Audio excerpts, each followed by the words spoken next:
do we certify the presidential election? I'm Frank Pabst, an attorney with over 17 years of experience, and today I'm covering election certification. Vice President Kamala Harris has now done what only two other vice presidents in recent history has done, preside over her own loss in the White House election. Vice President Harris presided over a joint session of Congress when lawmakers certified President-elect Trump's victory over the current vice president in this past November's election. Harris, as vice president, is the presiding member of the Senate and becomes the first vice president to oversee the congressional confirmation of her loss since then Vice President Al Gore did so in January 2001, following his narrow loss to then Texas Governor George W. Bush in the 2000 election, and the Supreme Court needed to step in for that one. The only other time this has happened was back in 1961, when Richard Nixon presided over the certification of his narrow election loss in the November 1960 election with then Senator John F. Kennedy.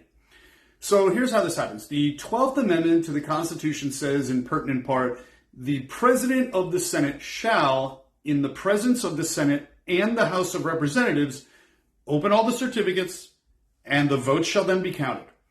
As a side note, the House and Senate only meet in a joint session of Congress either to receive the president for the State of the Union address or to certify the outcome of the presidential election.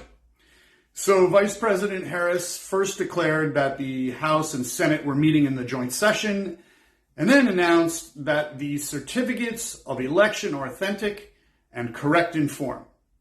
Then in alphabetic order, starting with Alabama, the tellers, not Harris, but some other members of Congress, read the following. The certificate of the electoral vote of the state of Alabama seems to be regular in form and authentic, and appears, therefore, that Donald J. Trump of the state of Florida received 9 votes for president, and J.D. Vance of the state of Ohio received 9 votes for vice president.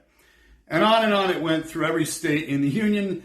This now just leaves the swearing in, which is 2 weeks from now, where Chief Justice John Roberts will administer the oath of office. Anyway, that's Presidential Election Certification 101. If you like this material, follow me and subscribe for more legal and political breakdowns of today's most fascinating topics.